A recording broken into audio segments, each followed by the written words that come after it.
سؤال هختصر فيه جدا عشان عارفك بتزهق، والله سؤال بجد وما هو تريقة. لو عندك ماتشين الزمالك والاسماعيلي والاهلي وبيراميدز، مين اقوى فيهم؟ الاهلي وبيراميدز. الزمالك والاسماعيلي، ده الاسماعيلي واقع وبيتهزم من طوب الارض واخر الدوري، وكده كده ابن عم الزمالك بيفوتوا لبعض، ماتش ميت. ماشي.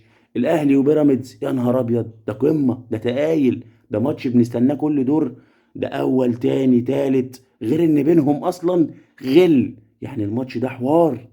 لما ماتشين زي دول ينزلوا، مين تذاكرهم تخلص الاول؟ طبعا الماتش دوت.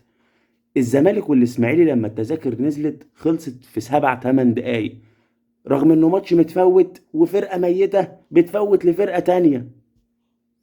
الماتش ده اهلي وبيراميدز، تعال بص كده، ده موقع تذكرتي، لو دوست على حاجز تذكرة هيقول لك ان هو متاح، عايز كمية قد ايه، والتذاكر مطروحة بقالها يومين ثلاثة تقريبا. الله الله الله، ماتش زي ده عمال ابرق لك، تذاكره ما تتحجزش 3 ايام. طب ليه؟ يا اما هو ماتش مش قوي فما نتابعهوش، يا اما هو ماتش قوي طب ما روحتش ليه. اسئلة غريبة.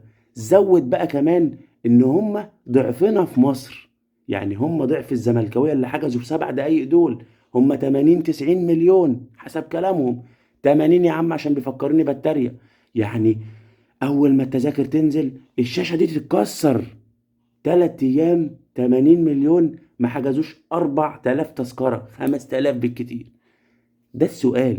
بس ليه؟ ازاي ماتش ميت متفوت زي ده يبقى عامل كده، وماتش بالقمة والجمدان ده لايس في الدنيا كده؟